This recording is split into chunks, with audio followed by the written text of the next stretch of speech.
Alright, welcome to our another video. Here we have a master cylinder. What of fact, we have two master cylinders. And what we're going to do now? We're going to technically overhaul a master cylinder. This particular master cylinder right here, the reservoir is remote to the body.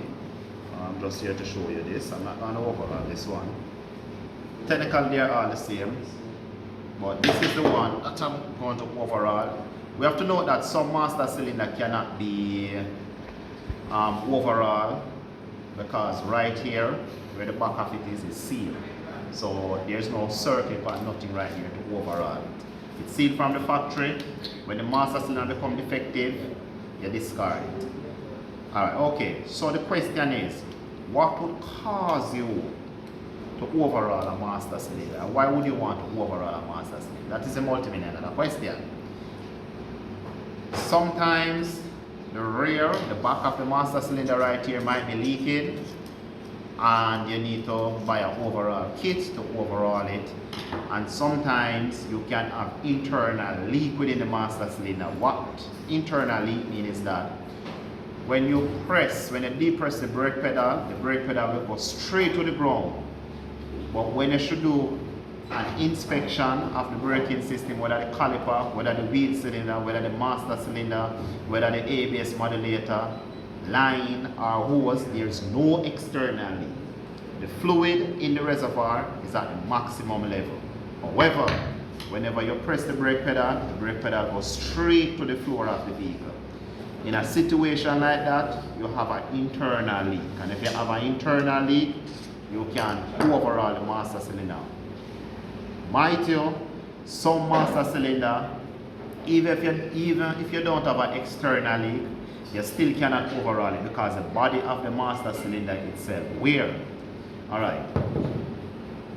Before you overhaul the master cylinder, the size of the kit is normally written on the master cylinder. So for example, this master cylinder right here, if you're going to buy a kit, look for on the dimension right here. This would be a 1316. So the 1316 represent the size or the dimension of the kit or the washer that you purchase. Okay? This one, I would assume that it's a 1 inch. It's a 1 inch. So when you purchase a master cylinder kit, you'll get it in something like this. If you should read this, it said hydraulic, brake and clutch cylinder repair kit. These are the components that you will get within the kit. Of course, you will get this paper right here, and this paper actually tell you what the name of the components are. They call this the cover, they call this the stop ring, which we call the circlet, they call this the stopper bolt, they call this the piston, which we call the piston assemble, and they call this the packing, I don't know, packing.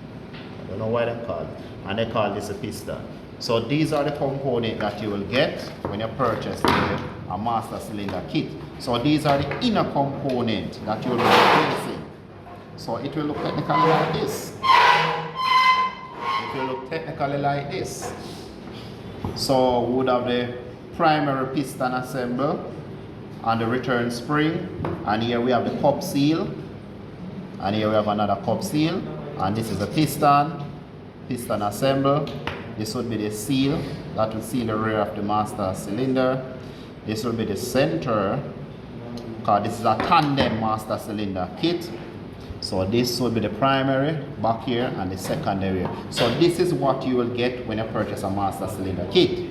However, suppose you cannot get a kit, you can purchase these individual washers.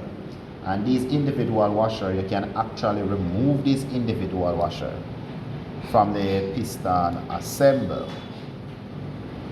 This kit is fairly dry, so I would have to lubricate it up. I don't really want to pressure it that much.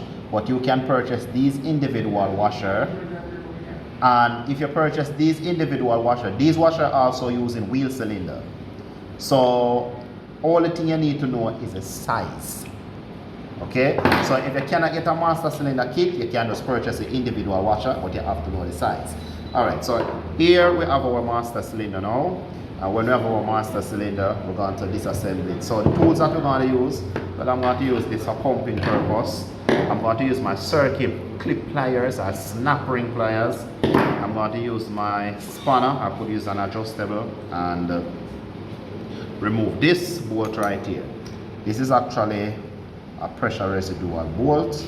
It ensures the master cylinder maintain a 10 psi within the hydraulic line, so sealing effect can take place. Alright, so right here now we have a circlip.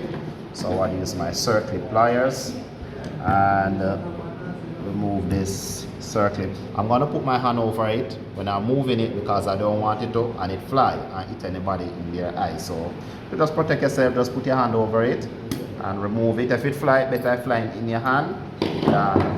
So here's our circlip. Here is our back washer. And here is our piston assembly unit. I can pull it out. And some unit I can pull it out. Alright. And this is what everything look like when it comes out. This is what everything look like when it comes out. So we would have the secondary piston assembly, and this is a cup seal, and the primary piston assembly. So this is what you would technically change. This particular kit is not for this master cylinder. This is just a demonstration purpose.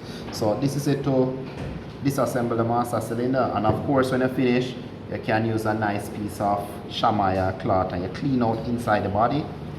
And then when you clean out inside the body,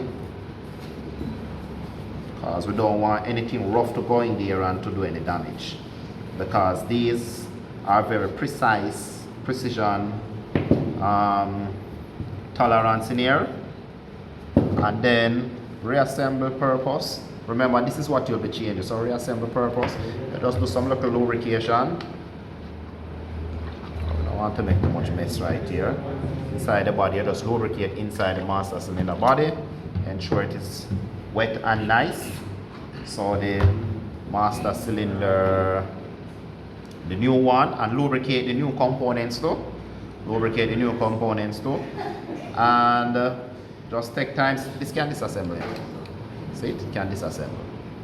Alright, so you get it like this. So we'll put in the secondary first. Take time, push it down. And then we'll install the primary. Take time, push it down.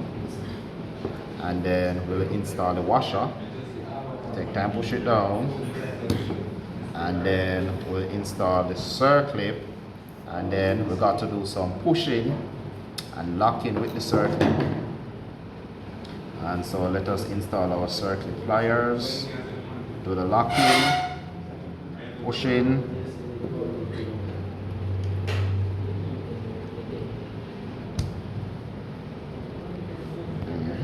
Flathead screwdriver.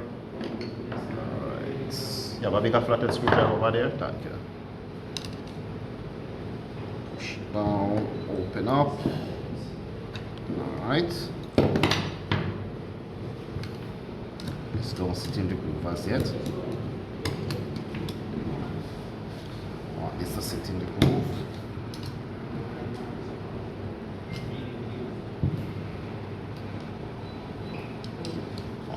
To sit in the groove. Good. Alright, excellent. Sit down in the groove. And then to replace this screw, this will normally carry a washer. We push it down. Can't use anything to push it down.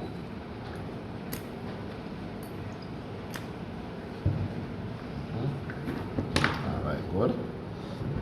So I push it down. This washer right here, and then tighten. And then if you actually do any form of pumping, all right,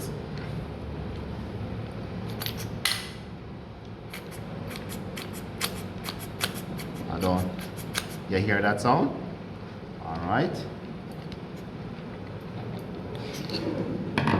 Zone.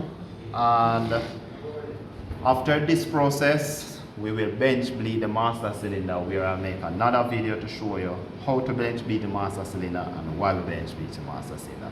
So that's it.